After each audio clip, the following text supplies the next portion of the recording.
हनुमान जी महाराज श्री गुरु चरण सरोज रज निर्मल मुकुर सुधार वरनों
साधु संत के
सरस्वतीं व्यासं ततो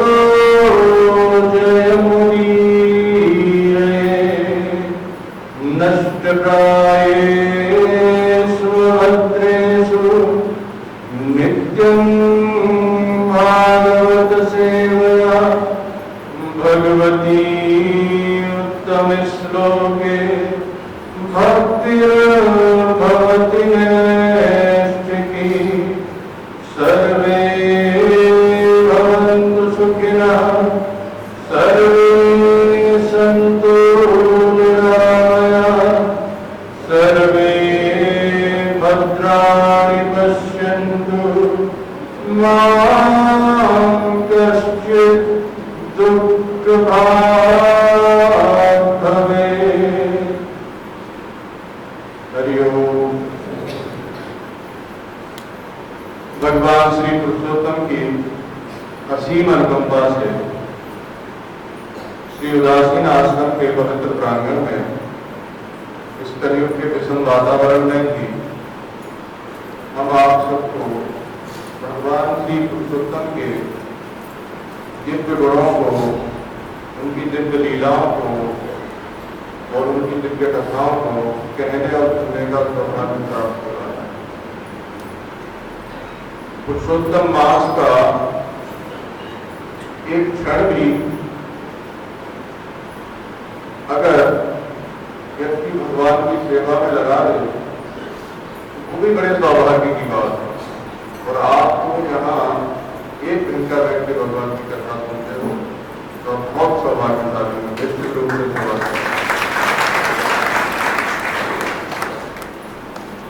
तो कल जो कथा का क्रम था उसमें गंगा जी की महिमा चल रही थी। सूत जी और कमल जी का मिलन हुआ है नैमिषारण्य में। और जब संवाद दोनों का हुआ तो सौनक जी ने पूछा कि आप कहाँ से पधार रहे हैं। सूत जी ने बताया कि हम तीर्थाटन कर रहे हैं, तीर्थ यात्रा करते हुए आए हैं। तो तीर्थ यात्रा के क्रम में उन्होंने बताया कि मैंने पापनाशनी गंगा जी में भी स्नान किया है। उसी क्रम में गंगा जी की महिमा चल रही है। कल कहाँ से कथा हुई थी?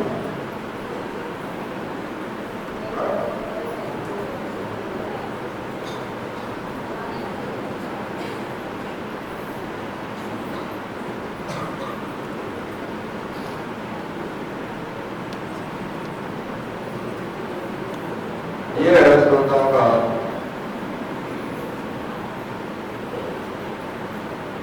राजा सगर ने अपना यज्ञ पूरा कर दिया और अंशुमान को गद्दी पे बिठा करके वन में चले गए।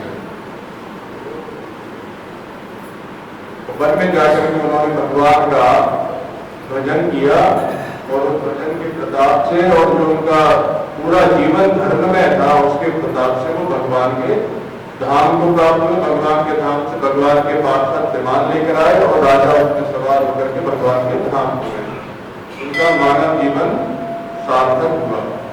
उसके बाद अंशुमान जब गद्दी पे बैठे तो अंशुमान और धार्मिक, नीति निपुण, पराक्रमी और विद्वान राजा थे। प्रजा का पूरी तरह से धर्मवत पालन करते हुए उन्होंने विचार किया कि मैं भी अपने पूर्वजों के लिए गंगा जी को लाने का प्रयास करूं, मैं भी तप करूं। तो उन्होंने भी तप किया लेकिन समझता नहीं। उनके पुत्र हुए दिलीप महाराज, उन्होंने भी तपस्या की। ये सब बड़े धर्मात्मा थे, बड़े गुरु भक्त थे और बड़े विद्वान थे। रघुकुल रीत सदा चले आई, प्राण जाए पर बंधन न जाए। बड़े सत्यवादी राजा थे और बहुत बलवान भी थे। एक बार रावण का भी प्रसंग आता है तो महाराज दिलीप से युद्ध करने के लिए पहुंचा था। तो उस समय महाराज दिलीप जो थे अयोध्या में राजधानी में नहीं थे, वो स्नान कर रहे थे सरयू में। वहीं से उन्होंने संकल्प किया रावण को मारने का। तो लेकिन ब्रह्मा जी आए, बोले देखो तुम इसे मार दोगे तो फिर जो हमारा बनाया हुआ विधान है उसमें अड़चन आ जाए।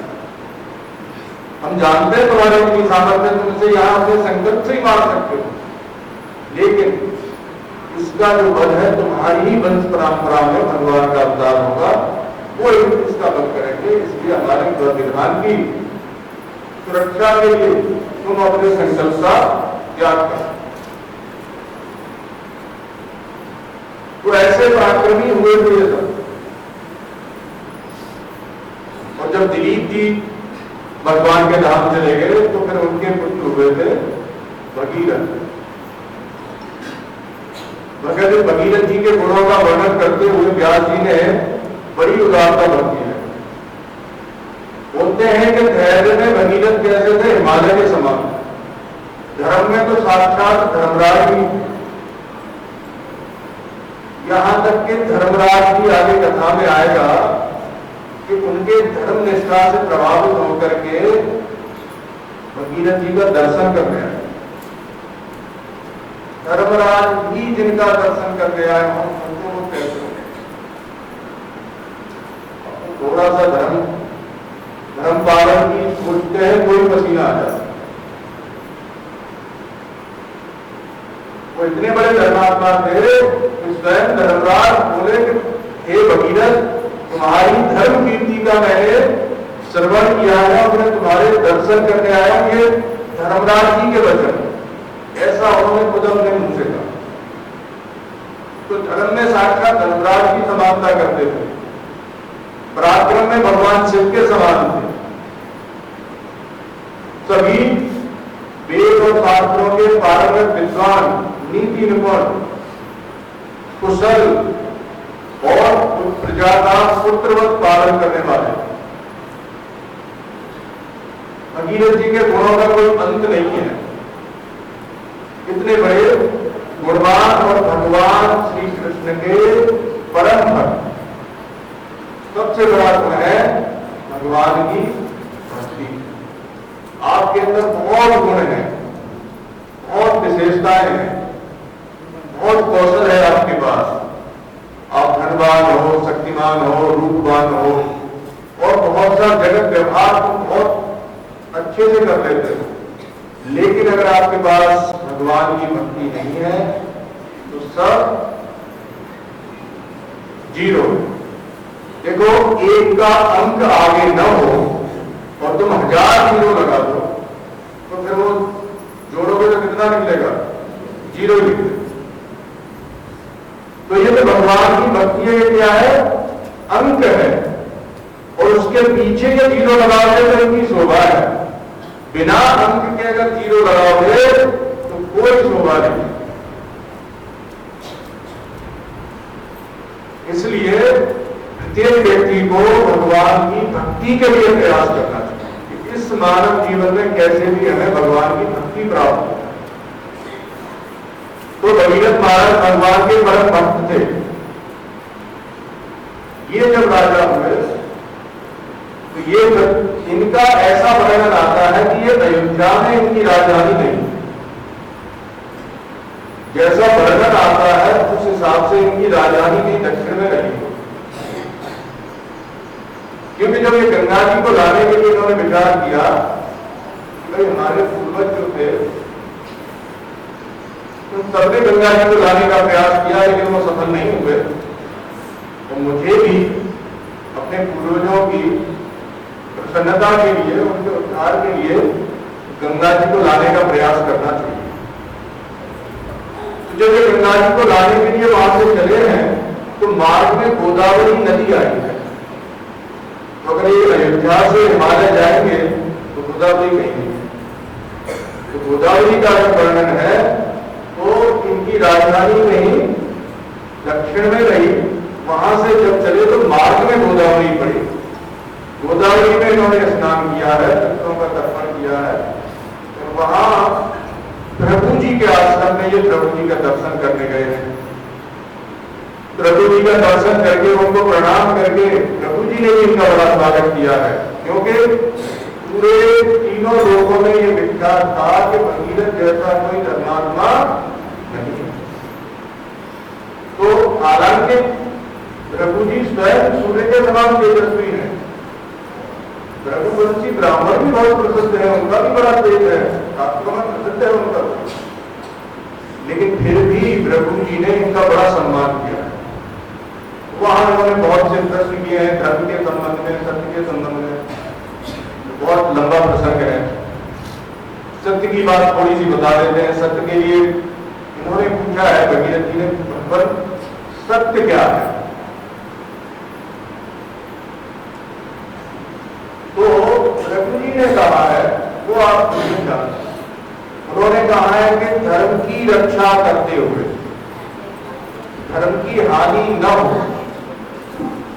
और यथार्थ वचन बोले जाए तो सत्य है। जो आपके यथार्थ वचन धर्म की रक्षा करते हुए, धर्म की मर्यादा का पालन करते हुए बोले जाए, उसको सत्य कहते हैं।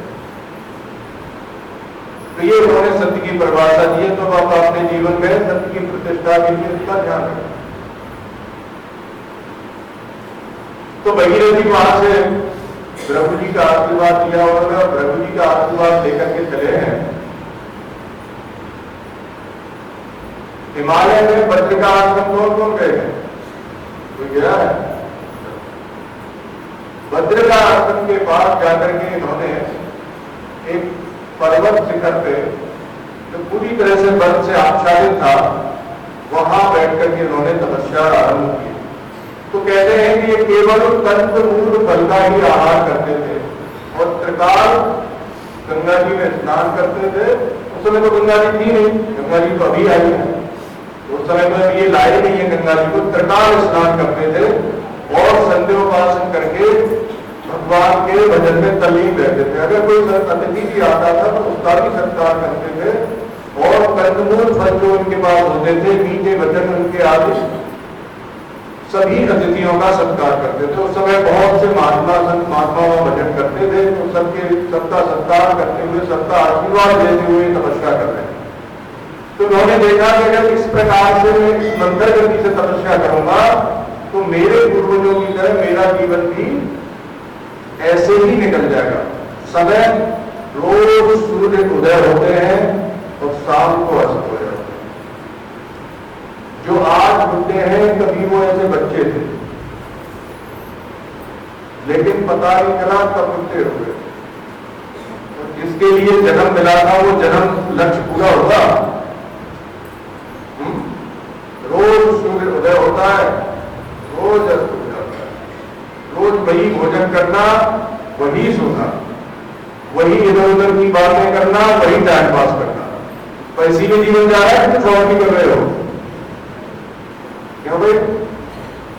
कुछ मानव जीवन के लक्ष्य को प्राप्त करने के लिए विशेष कर रहे हो? तो भगीरथ जी ने प्रयास किया कि ये तो ठीक नहीं होगा। अगर मैं इस प्रकार से तपस्या करूंगा तो मेरा जीवन भी ऐसे ही चला जाएगा। तो इन्होंने कंद मूल फल का आहार छोड़ दिया, केवल सूखे पत्ते खा करके रहते। बहुत काल तक सूखे पत्ते खा करके इन्होंने तपस्या की। फिर इन्हें ऐसा अनुभव हुआ कि ये सूखे पत्ते खा करके भी मैं अपने जीवन में गंगा जी को नहीं ला पाऊं। तो इन्होंने वो सूखे पत्ते खाना छोड़ दिया। अब ये निराहार रहते, कभी कभार जल ही लेते। बहुत समय बीता तो इन्हें लगा कि जल जो लेता हूं ये भी बड़ी अड़चन है, इससे भी समय बहुत लगेगा। तो उन्होंने जल का भी त्याग किया, केवल वायु का आहार करते। बहुत लंबे समय तक वायु का आहार करने के बाद उन्हें लगा कि अभी भी मेरी तपस्या में जितना तेज होना चाहिए, जितनी शक्ति मेरी तप में होनी चाहिए, उतनी शक्ति मेरे तप में अभी भी नहीं। तो इन्होंने प्राणायाम किया और प्राणायाम करके अपनी सांस को रोक लिया। कितने साल तक?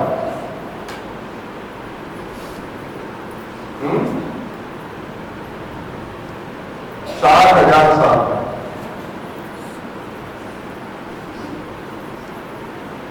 कितनी देर रोक सकते हो?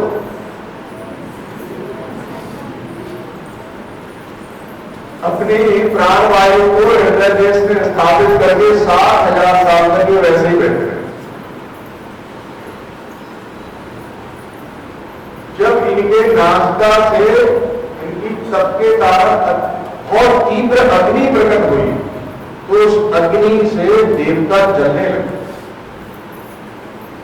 तो देवता भयभीत होकर के ब्रह्मा जी के पास गए। ब्रह्मा जी उनको लेकर के भगवान नारायण के पास गए और उन्होंने निवेदन किया कि प्रभु, सृष्टि में प्रलय होने वाला, ये क्या हो रहा है?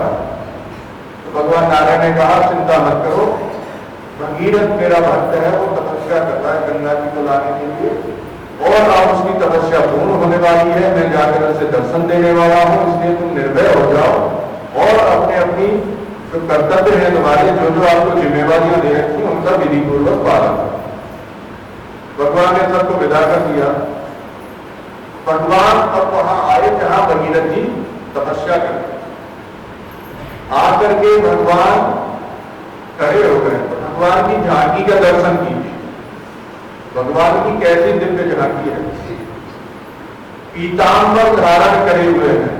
पीतांबर उनका कैसा है, जैसे तपाया हुआ सोना चमकता है, वैसे भगवान के श्री अंग पे पीतांबर है। भगवान के श्री अंग का रंग कैसा है, ताजा खिला हुआ नील कमल जैसा होता है, वैसा भगवान का श्री अंग है। और उस श्री अंग पे तपाए हुए सोने के समान पीतांबर फहरा रहा है। भगवान के चरण कमल, जो चरण तल है, वो लाल कमल के समान कोमल और कांतिमान है। भगवान के हस्त कमल की हथेलियां कैसी हैं, लाल, एकदम लाल कमल के समान कांतिमान। और भगवान ने अपने हाथों में अंगूठियां धारण कर रखी हैं। और शंख चक्र गदा आदि पद्म, गले में कौस्तुभमणि और पक्षस्थल पे वैजन की माला फहरा रही है, जिसमें 5 प्रकार के पुष्प हैं। और उनके बाएं तरफ एक सोने की रेखा है, जिसे श्रीवत्स का चिन्ह कहते हैं। और भगवान दिव्य मुकुट धारण किए हुए हैं और अपने वाहन गरुड़ पे विराजमान। जब भगवान भगीरथ के सामने आ गए तो भगवान की कृपा से भगीरथ ने देखा कि भगवान मेरे सामने आ गए। तो भगीरथ ने बड़े उत्साह पूर्वक इनकी स्तुति की। और स्तुति करने के बाद भगीरथ ने कहा कि प्रभु आप मेरे मनोरथ को पूरा कीजिए। तो भगवान ने कहा कि हम जानते हैं तुम्हें गंगा जी को लाना है, तो देखो भगीरथ, मेरे प्रिय पुत्र, मेरे प्रिय भक्त, जो मेरे ही मुझसे ही अभिन्न है, मेरे ही स्वरूप है, भगवान शिव, तुम उनको स्तुति के द्वारा प्रसन्न करो, उनकी स्तुति करो। समझो तुमने गंगा जी को अवतरित कर ही दिया है, लेकिन मेरे वो स्वरूप है, तुम उनकी भी स्तुति करो। और शंकर की बात के ध्यान कर रहा था कि साक्षात ऐसी घटना घटी है। उनको विश्वास नहीं हो रहा था कि साक्षात भगवान आए और मुझे ऐसा आशीर्वाद देकर के चले। ऐसा होता है जब आप लोग बहुत लंबे समय से किसी मनोरथ के लिए प्रयास कर रहे हो, तो एक बार तो विश्वास नहीं होता कि ये काम हो गया है। बहुत सरलता से वो आपका काम हो जाए, थोड़ी सी क्षण में, तो व्यक्ति को विश्वास नहीं होता कि हो गया क्या। तो इनको उस समय बहुत अंतःकरण इनका तल्लीन था भगवान में, तो नहीं ये पता ही नहीं चला कि वास्तव में मुझे भगवान ने आकर के आश्वासन दिया है या मैं सपना देखा। तो अभी असमंजस में थे कि मैं इसको सत्य मानूं या इसको सपना समझ के, अपना भ्रम समझ के भूल जाऊं, या भगवान की संगति की स्तुति करूं या ऐसे ही तपस्या में बैठा रहूं। ऐसा कोई निर्णय नहीं कर पा रहे। उसी समय आकाशवाणी हुई, हे भगीरथ, जो तुम्हारे अनुभव में आया है वो सब सत्य है। अब तुम भगवान शंकर की, भगवान भूत वाहन की स्तुति करो। तो इन्होंने भगवान शंकर की बहुत लंबे स्तोत्र से स्तुति की है। जैसे ही इन्होंने स्तुति की है तो भगवान शंकर प्रकट हो गए। बोलो भूत बालन भोलेनाथ भगवान, अरे जय तो करनी से बोलो, बोलो गौरी शंकर भगवान। अब भगवान शंकर प्रकट हुए तो उनका स्वरूप कैसा है? भगवान शंकर के कितने मुंह हैं? 5। भगवान शंकर के 5 मुंह हैं। और हाथ कितने हैं? 10।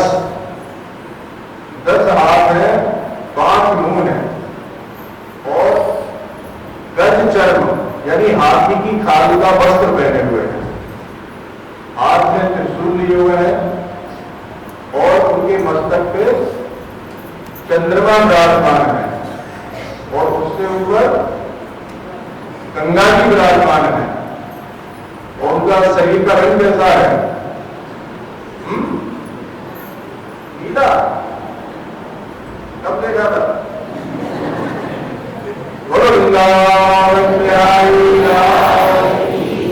अच्छा है, बच्ची ने बताया तो सही कुछ। तो उनका जो शरीर का रंग है वो बर्फ के समान सफेद है।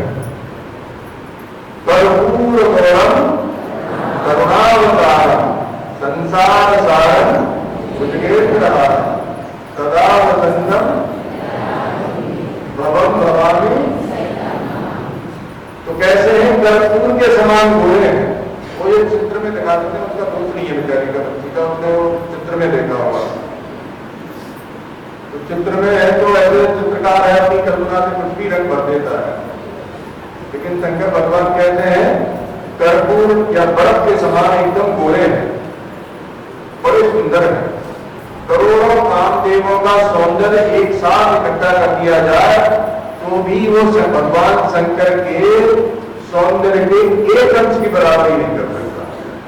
एक कामदेव ही कितना सुंदर होता है इसकी आप कल्पना नहीं कर सकते। वहां करोड़ों इकट्ठे कर दिया जाए तो भी वो भगवान शंकर के सौंदर्य के एक अंश की बराबरी नहीं कर सकता। इतने भगवान शंकर जी सुंदर। वैसे शंकर भगवान जब प्रकट हुए तो इन्होंने बहुत प्रार्थना की और प्रार्थना करके जैसे ही ये खड़े हुए तो भगवान शंकर ने इनसे पूछा नहीं कि तुम्हें क्या चाहिए। भगवान शंकर है वो सर्वंतर्यामी, सब जानते हैं। उन्होंने कहा कि हे भगीरथ, जगत कल्याण के लिए तुम्हारा सब सफल हुआ तो मैंने तुम्हें गंगा जी दे दी। बोलो वृंदावन बिहारी। तो शंकर भगवान ने कहा कि हे पुत्र, मैंने तुम्हें गंगा जी दी, जाओ ले जाओ। उन्होंने अपनी जटा से बाल ऐसे खींचा, अपना एक केस, और गंगा जी की धारा को निकाल दिया तो पृथ्वी पे आ गई। और दोनों भगीरथ जी आगे आगे चले और गंगा जी पीछे पीछे चले। और जिस जिस रास्ते से भगीरथ जी गए थे वहां वहां से वो गंगा जी चली है।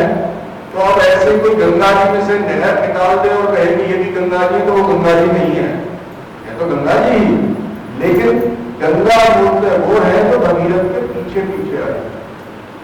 तो जब गंगा जी की धारा आ रही थी तो एक चहनु नाम के ऋषि थे, वो तपस्या कर रहे थे। तो जब ये वहां से निकली तो इनकी धारा बड़ी प्रबल थी, वेग बहुत प्रबल था। तो चहनु ऋषि के आश्रम को इन्होंने बाहर किया। इससे चहनु ऋषि को बड़ा क्रोध हुआ। उन्होंने कहा ये कौन है जो मेरे आश्रम को बाहर आया। तो उसी समय ये गंगा जी को पी गई। अब जब ये पी गए तो भगीरथ ने देखा कि हमारे पीछे तो कहाँ गंगा जी कहाँ गायब हो गए।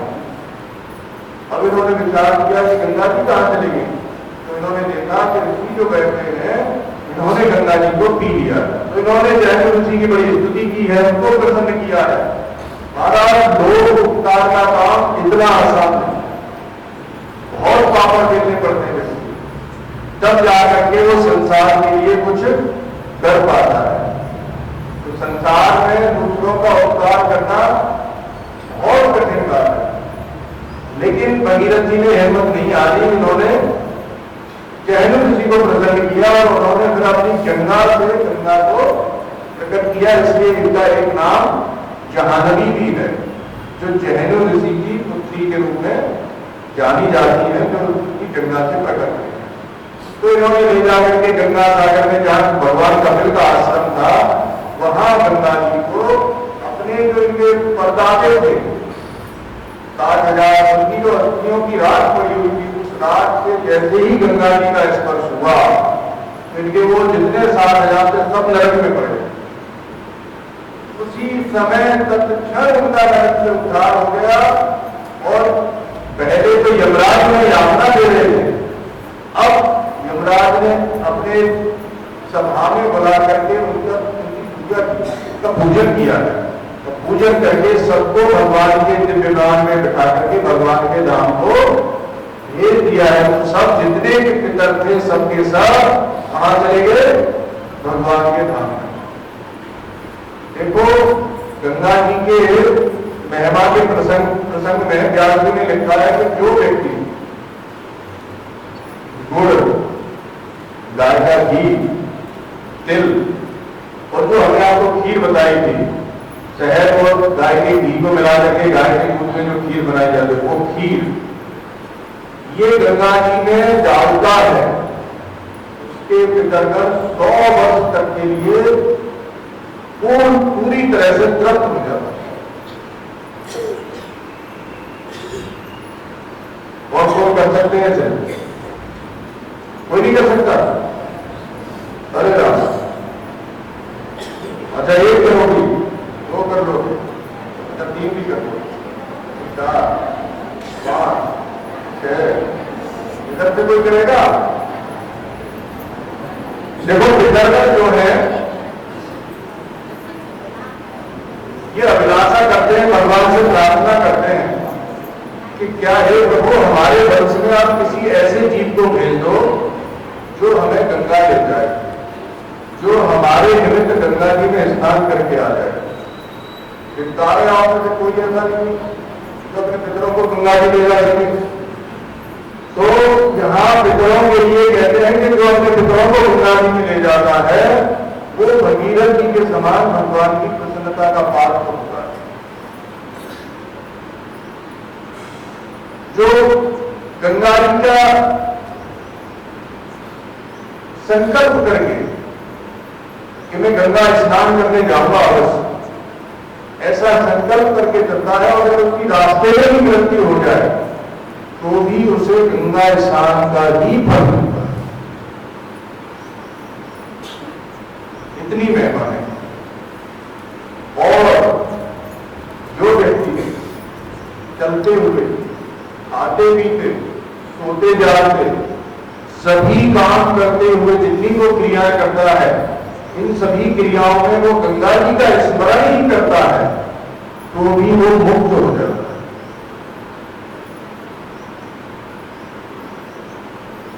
ये तो कर सकते हो कि इसमें भी काम कर रही है सबकी। स्मरण करने में तो कुछ खर्चा नहीं हो रहा, कोई मेहनत भी नहीं लगे, कुछ न कुछ तो तुम्हारे मन में चलता ही रहता है। तो फिर गंगा जी को विराजमान कर दो, गंगा जी का स्मरण करो। और देखो ये पुरुषोत्तम मास है, पुरुषोत्तम मास में जितना आप गंगा जी का स्मरण करोगे, जितना आप भगवान का स्मरण करोगे, उतना ही आपको फायदा है। पहली है भक्ति, कौन सी? श्रवण। दूसरी है कीर्तन और तीसरी है स्मरण। देखो श्रवण भी बाह्य भक्ति है, अब सब सुनते हो लेकिन कितना धारण कर पाते हो ये खुद ही देख लो, अपने आप से ही पूछ लो।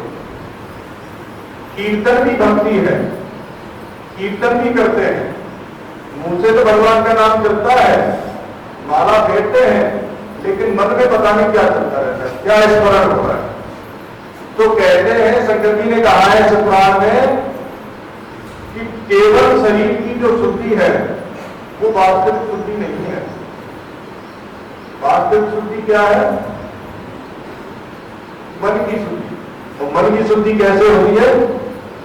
स्मरण भक्ति के द्वारा। जिसकी स्मरण भक्ति सिद्ध हो गई, जो निरंतर भगवान का स्मरण करता है, जो निरंतर गंगा मैया का स्मरण करता है, उसका मन शुद्ध होता है और शुद्ध मन ही परमात्मा में लगता है। लोग बोलते महाराज हमारा तो मन ही नहीं लगता भगवान। अरे मन लगेगा कहां से? मन को पहले तुम्हें इतने काम दे रखे हैं कि ये करना वो करना, तो वो तो वही दिखाता है तुम्हें। देखो अभी तुम्हारा तुमने ये पहले से मुझे आदेश दे रखा है कि ये भी करना है, ये भी करना है, ये भी करना है, वो सब चीजें दिखाएगा। या आपने जो कर चुके हो अपने पूरे जीवन में, उनको दिखाएगा कि देखो तुम ऐसे हो, तुम्हारी वास्तविकता ये है। आपके पूर्व कर्मों को दिखाएगा, या जो आपने भविष्य के लिए संकल्प कर रखे हैं उनको दिखाएगा। मन जो है उसका कोई दोष नहीं है। मन तो एक करण है, यंत्र है। देखो यंत्र का दोष नहीं होता, दोष किसका होता है? जो यंत्र का उपयोग करता है। वो यंत्र है, आप उसका सदुपयोग भी कर सकते हो, दुरुपयोग भी कर सकते हो। तो ये तो कर्ता के ऊपर है, तो उसका सदुपयोग करेगा या दुरुपयोग करेगा। तो कर्ता अच्छा बुरा होता है, करण अच्छा बुरा नहीं होता। करण तो एक यंत्र मात्र है, तो मन जो है वो क्या है, यंत्र है। इसे आप जिस काम में लगाओगे उसी में तो लगेगा। तो यहां भगवान शंकर और भगवान विष्णु का वार्तालाप है ये। तो भगवान शंकर भगवान विष्णु से कहते हैं कि हे विष्णु, जो व्यक्ति आप में और मुझ में भेद नहीं देखता, उसकी गंगा जी में श्रद्धा होती है। और जो दुष्ट हैं, पापाचारी हैं, जो भगवान शंकर में और भगवान नारायण में भेद करते हैं और जो माता पिता को डांटते हैं, ऐसे लोगों की गंगा जी में श्रद्धा नहीं होती। और जिसकी गंगा जी में श्रद्धा नहीं होगी तो उसका उद्धार हो जाएगा। तो ये बात आप देख लो कि भाई किस किस की गंगा जी में श्रद्धा होती है और किस किस की नहीं होती। तो गंगा जी में श्रद्धा पूर्वक जो स्नान करते हैं, कहते हैं यहां तो श्रद्धा की भी बात नहीं रखी है शंकर भगवान ने। शंकर भगवान ने कहा है कि देखो, आग जो है आप उसे जान के छुओ या अनजान में छुओ, वो तो जलाएगी कि नहीं जलाएगी। तो कहते हैं कि अनजान में भी अगर कोई गंगा जी का स्मरण करता है, अनजान में भी अगर कोई गंगा जी में स्नान कर लेता है, तो उसका भी उद्धार होगा। ऐसी दिव्य महिमा है गंगा जी। तो यहां सनक जी कह रहे नारद जी से कि हे नारद, इतनी महिमा है गंगा जी की, लेकिन इस संसार के लोगों का दुर्भाग्य तो देखो, भगवान की माया कितनी प्रबल है। ये सब लोग मोह में पड़े हुए हैं, गंगा जी के रहते हुए और गंगा जी के नाम के रहते हुए भी इनको नरक जाना पड़ता।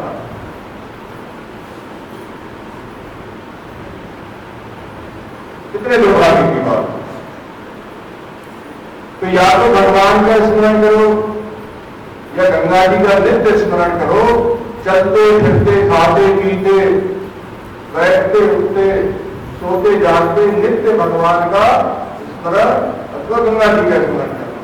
तो ऐसे जो स्मरण करता है उनका अंतःकरण पूरी तरह से शुद्ध हो जाता है, भले ही वो बाहर से शुद्ध ना हो। ऐसा नहीं हम कह रहे कि बाहर से शुद्धि मत करो, बाहर से स्नान आदि करो, पवित्र रहो, लेकिन मुख्य जो शुद्धि है वो अंतःकरण की है, उसकी महिमा है, बाहर की शुद्धि की नहीं है। एक दिन पहले भी हमने बताया था कि नींद सदा जलते रहे, धोए बास न जाए। जल जल जंतु जितने भी हैं वो जलने जाते हैं, उद्धार हो जाता है उनका। तो केवल पानी से शुद्धि नहीं होती, शुद्धि की स्थिति होती है भगवान का स्मरण करना। जब पंडित आदि आपसे अनुष्ठान करवाते हैं तो क्या बोलते हैं, ओम पवित्र है पवित्रो वा सर्वांगतो विवान यह स्मरेत पुंडरीकाक्षं। तो शुचि किससे हुई, पवित्रता किससे आई, पुंडरीकाक्ष के स्मरण से आई, जल से नहीं आई। जल तो निमित्त मात्र है। तो इस मंत्र को बोलते समय इस मंत्र का उद्देश्य है कि पुंडरीकाक्ष भगवान के स्मरण से व्यक्ति शुद्ध होता है। जितनी भी अशुद्धियां हैं वो भगवान के नाम से दूर हो जाती हैं। तो पुरुषोत्तम मास में ज्यादा से ज्यादा भगवान के नाम का जप करना चाहिए। अच्छा, पहले जितना आप जपते थे उतना तो जपते ही थे, जो भी आप जपते होंगे, लेकिन पुरुषोत्तम मास जब से शुरू हुआ सबसे ज्यादा जब कौन कौन शुरू किया, किसने शुरू किया, जरा आप बताओ। दो, अच्छा, 2 3, अगर पुरुषों में ज्यादा आपका बेड़ा कर गया लोगों का। देखो भैया, पुरुषोत्तम मास के अभी भी कुछ दिन बचे हैं। समय रहते आप यहाँ बैठ करके 1 घंटे कथा सुनते हो, ये तो आपका बड़ा उपकार है भगवान के ऊपर और हमारे ऊपर, हम बड़े आभारी हैं आपके। लेकिन पुरुषोत्तम मास में आप कुछ जप भी कर लो, क्योंकि सुना हुआ अगर उसका मनन न किया जाए, निधिध्यासन न किया जाए, तो पालन न किया जाए, तो सुनने की कोई महिमा नहीं होती। तो इसलिए आप अपने जप की संख्या बढ़ा लो, और जो बिल्कुल ही नहीं जपते हैं तो वो कम से कम 5 माला जपे। कितनी जपे? 5 माला। अब हम ये नहीं कहते कि भाई यही मंत्र जपना है, जो मंत्र आपको संप्रदाय से, आपकी परंपरा से आपके अनुकूल हो, वो मंत्र जपो। शंकर जी का हो, भगवान नारायण का हो, जो भी नाम हो, राम नाम हो, कृष्ण नाम हो, जो नाम आपको अच्छा लगता हो वो आप जपो, लेकिन कम से कम 5 माला तो सबको करनी ही है। कौन कौन करेंगे? जरा किधर से आता है? 1 2 3 नहीं करेंगे? अच्छा, आप सारी बात करेंगे, कोई नहीं करोगे? अरे राम। तो जितने पुरुषोत्तम मास के दिन बचे हुए हैं उनका आप भगवान की भक्ति में सदुपयोग कीजिए, भगवान के नाम का जप कीजिए, तो इससे आपका अवश्य उद्धार होगा, अवश्य आपको पुरुषोत्तम मास का लाभ मिलेगा। तो ऐसे तो पांडव पुरुषोत्तम मास की महिमा की कथा आपने बहुत बार सुनी है। ऐसे तो पांडव की पुरुषोत्तम मास हर 3 साल बाद में आता था, और जैसे आप लोग रह रहे हो वैसे तो वो भी रहते थे, तो फिर उन्हें पाप नहीं करना चाहिए था। लेकिन भगवान श्री कृष्ण ने कहा कि देखो तुमने पुरुषोत्तम मास का पालन नहीं किया, इसलिए तुम्हें दुख भोगने को, इसलिए पुरुषोत्तम मास का पालन करो। तो इसका कहने का तात्पर्य कुछ विशेष करो, जो आपका जीवन जैसे पहले चल रहा था खाने पीने सोने में, उससे कुछ अलग करो। अगर पहले कुछ थोड़ी बहुत आधा घंटे भगवान की सेवा करते थे तो उसे 1 घंटा करो। पहले आप 5 माला जपते थे तो उसे 10 माला करो। कुछ विशेष करोगे तब तो पता चलेगा कि पुरुषोत्तम मास है। तो इसलिए पुरुषोत्तम मास का लाभ लेने के लिए आपको ज्यादा से ज्यादा भगवान के नाम का जप करना चाहिए, ज्यादा से ज्यादा भगवान की कथा भी सुननी चाहिए। यहाँ पे 1 घंटे कथा सुन के जाते ही हो। आजकल तो यंत्र बहुत है, बड़ी सुविधा है, भगवान की कृपा से आप ग्रंथ भी पढ़ सकते हो और मोबाइल आदि में भी कथा सुन सकते हो, और सुनते ही होंगे कुछ। तो इसलिए ज्यादा से ज्यादा आपका जो समय है वो भगवान के चिंतन में बीतना चाहिए, तब तो पुरुषोत्तम मास का लाभ है। अगर आपका समय केवल जगत के व्यवहार में और जगत व्यवहार के चिंतन में ही बीतता है तो भैया इसका कोई विशेष लाभ नहीं है। तो इस प्रकार से गंगा जी की महिमा है। वहां भगीरथ जी ने अपने पूर्वजों का उद्धार कर दिया। बोलो गंगा महारानी। उसके बाद तुलसी ने कहा कि भगवान उसके बाद हम काशी गए। अच्छा काशी गए तो देखो काशी जो है ये ब्रह्मा जी की सृष्टि में नहीं हुई, ऐसा स्कंद पुराण में लिखा है। स्कंद पुराण के अनुसार काशी जो है वो भगवान शंकर जी के त्रिशूल की नोक पे विराजमान है। संपूर्ण सृष्टि की रचना किसने की है? ब्रह्मा जी ने। लेकिन काशी की रचना किसने की है? स्वयं भगवान शंकर जी ने। कहते हैं कि उन लोगों के कान सफल हैं जिनमें ये 2 अक्षर का नाम पड़ता है काशी।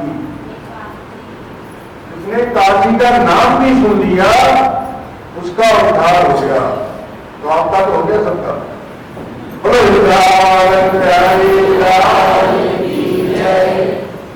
तो काशी का नाम जिनके कानों में पड़ गया उनका उद्धार हो जाता है। बोले कि कानों की सार्थकता इसी में है कि वो भगवान शंकर का यश और काशी का नाम श्रवण ही करते हैं।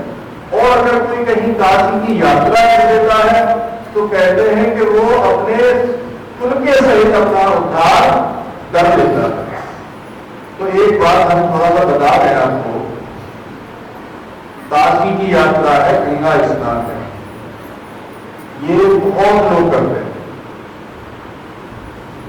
भगवान के नाम का जप भी बहुत लोग करते हैं, भगवान की पूजा भी बहुत लोग करते हैं।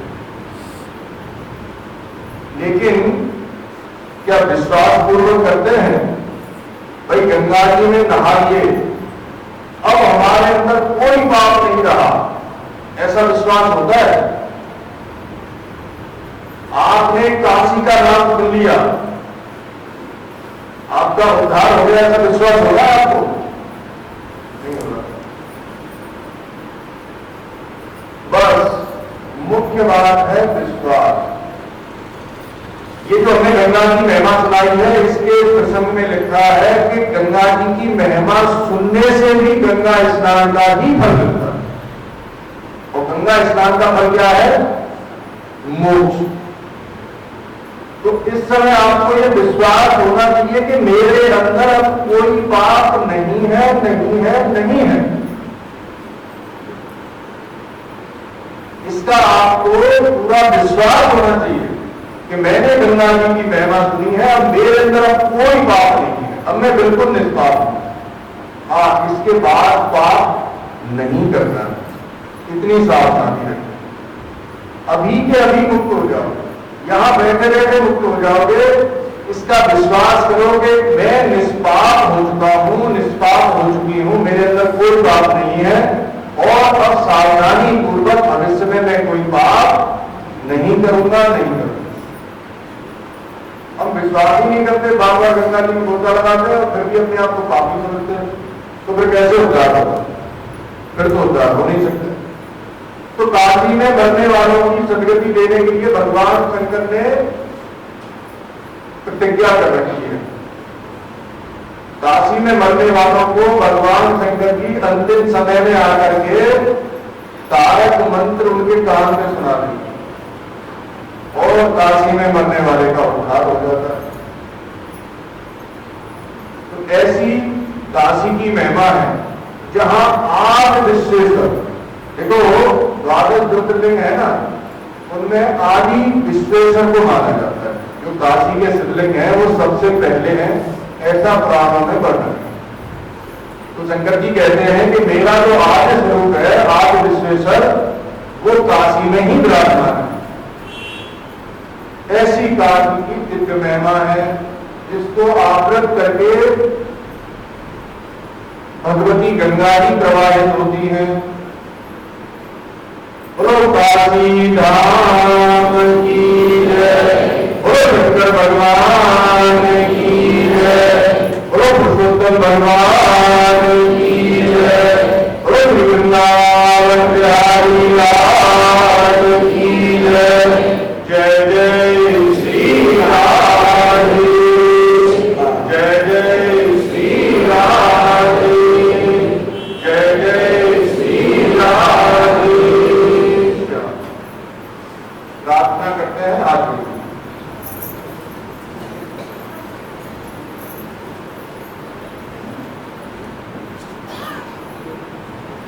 हे पुरुषोत्तम प्रभु,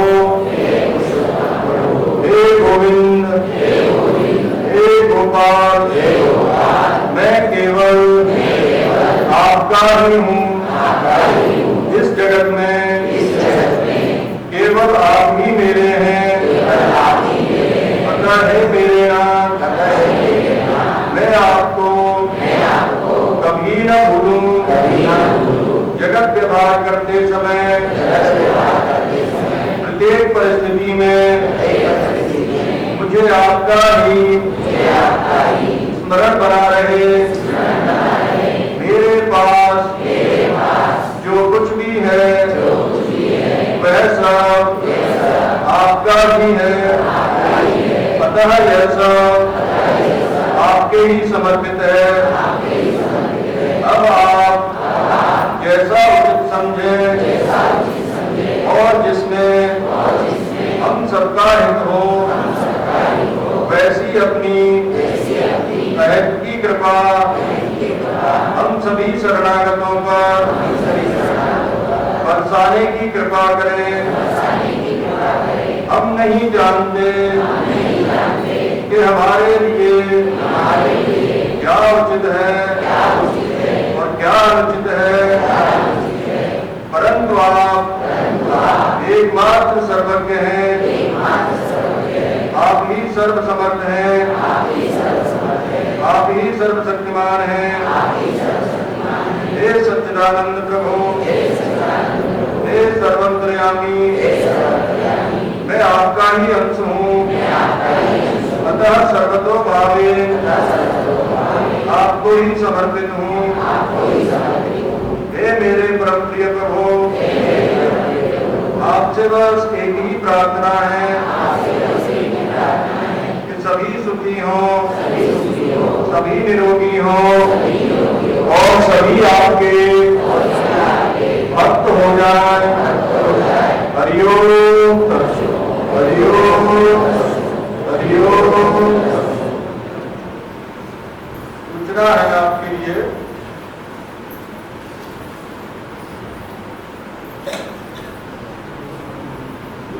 ₹1100 नीता सलूजा जी ने दिए हैं जलहरी के लिए, शंकर जी की जलहरी के लिए।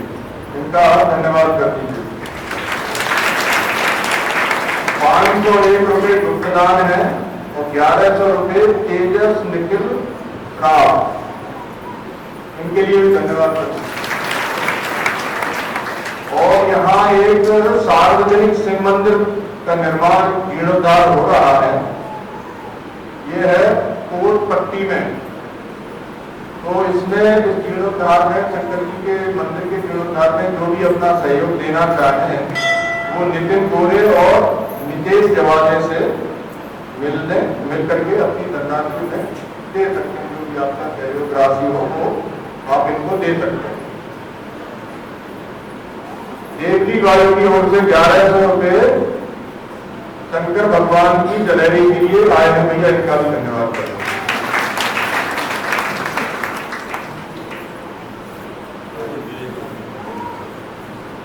अभी सब आरती करेंगे।